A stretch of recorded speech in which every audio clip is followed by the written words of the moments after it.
আপনি কখনো ভেবে দেখেছেন এমন একটি দিন আসবে, যেই দিন আকাশ ফেটে যাবে, পাহাড় তুলার মতো উড়বে, জমিন ফেটে যাবে, মা সন্তান থেকে পালাবে, ভাই ভাই থেকে পালাবে। আল্লাহ কোরআনুল কারিমে বলছেন, ইয়াউমা ইয়াফিরুল মারউ মিন আখিহি ওয়া উম্মিহি ওয়া আবিহি ওয়া সাহিবাতিহি ওয়া বানিহি।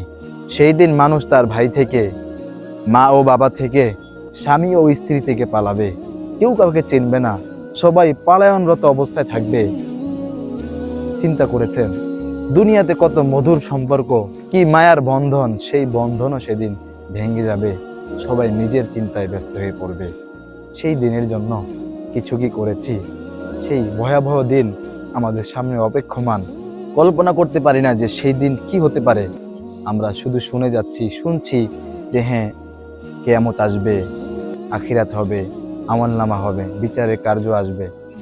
কি ঘটতে পারে বাস্তবতা, সেই পরিস্থিতিটা কিন্তু আমরা অনুধাবন করতে পারি না। বিধায় আজকে দুনিয়ার রং তামাশায় ব্যস্ত। দুনিয়ার মধ্যে এসে দুনিয়াকেই অর্জন করছি, দুনিয়াকেই কামাই করার চেষ্টা করছি, আখিরাতের জন্য কিছুই করছি না। তাই আসুন, সেই ভয়াবহতার দিনে যেন আমি আলো নিয়ে দাঁড়াতে পারি, আল্লাহর কাছে যেন জবাব দেওয়ার মতো অবস্থায় দাঁড়াতে পারি, সেই জন্য কিছু করি। আল্লাহ আমাদের বোঝার তৌফিক দান করুন।